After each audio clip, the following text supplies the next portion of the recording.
Hi viewers, இன்றைக்கி high protein வடை, அப்புறம் mixture, அப்புறம் ஹை ப்ரோட்டீன் இது தோசை, இது மூணுமே பார்க்க போகிறோம். இதுக்கு தேவையான பொருட்கள் வெள்ளை சுண்டல், கருப்பு சுண்டல், பாசிப்பருப்பு, அப்புறம் கடலைப்பருப்பு, சாம்பார் துவரம் பருப்பு, அப்புறம் பொங்கல் பருப்பு, இது எல்லாத்தையுமே ஒரு கப்பு எடுத்து கிண்ணத்தில் போட்டு ஊற வச்சுக்கிடுவோம்.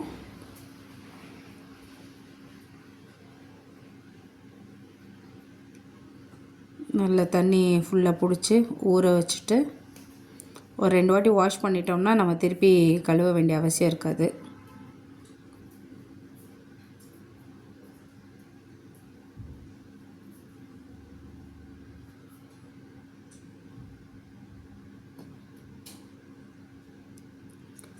ஊற வச்சோன்னே இந்த மாதிரி நல்லா மேலே நல்லா எலும்பி வந்துடும். அதுக்கப்புறம் நம்ம வடிகட்டியில் நல்லா ஒரு 1 ஹவர் வடிகட்ட விட்டுட்டு தண்ணியெல்லாம் ட்ரைன் ஆனதுக்கப்புறம் கொஞ்சம்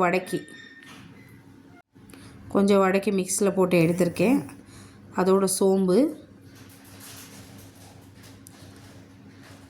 அப்புறம் வெங்காயம், பச்சை மிளகா, கொத்தமல்லி, இது எல்லாமே கிண்ணத்தில் போட்டு மிக்ஸ் பண்ணிக்கோங்க. நான் கொஞ்சமாக அரைச்சிருக்கனால கொஞ்சம் வெங்காயம், கொஞ்சமாக இது போட்டிருக்கேன். அரைக்கும் போது பூண்டு போட்டேன், அது சொல்ல மறந்துட்டு சேர்த்துக்கோங்க. அப்புறம் சால்ட் போட்டுக்கோங்க.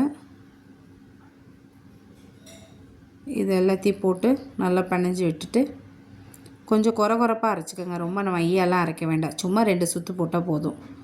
அப்போ வடை நல்லா கிறிஸ்பியாக டேஸ்ட்டாக இருக்கும். இது எல்லாத்தையுமே மிக்ஸ் பண்ணிவிட்டு எண்ணெயில் போட்டுடலாம். நல்லா இந்த மாதிரி கட்லெட் சைஸ்க்கு எடுத்துக்கோங்க.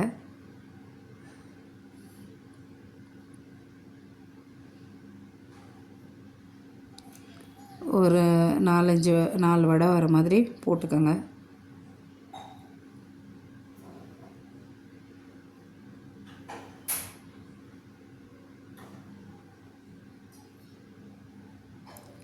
இந்த வடை குழந்தைங்களுக்கு ரொம்ப விரும்பி சாப்பிடுவாங்க. கிறிஸ்பியாக நல்லாயிருக்கும். ரிச் ப்ரோட்டீன் இது.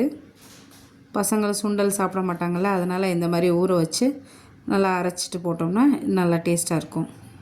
உண்மையிலே இது ரொம்ப டேஸ்ட்டாக இருக்கும். இந்த வடை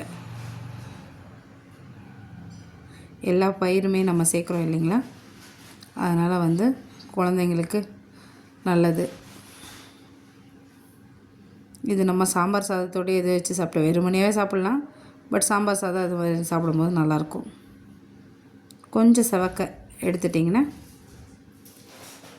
நல்லாயிருக்கும்.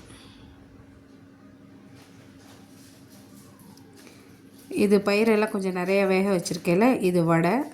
நெக்ஸ்ட்டு மிக்சர் பண்ணி காமிக்கிறேன். கொஞ்சம் பயிரெல்லாம் எடுத்து வச்சுருக்கேன். நெக்ஸ்ட்டு வீடியோவில் மிக்சரை காமிக்கிறேன். இப்போ இந்த வடையை ட்ரை பண்ணி பாருங்கள். ட்ரை பண்ணிவிட்டு எப்படி இருந்துச்சுன்னு கமெண்டில் சொல்லுங்கள். உண்மையிலே ரொம்ப டேஸ்ட்டாக இருக்கும். சாப்பிட்டு பார்த்து சொல்லுங்கள்.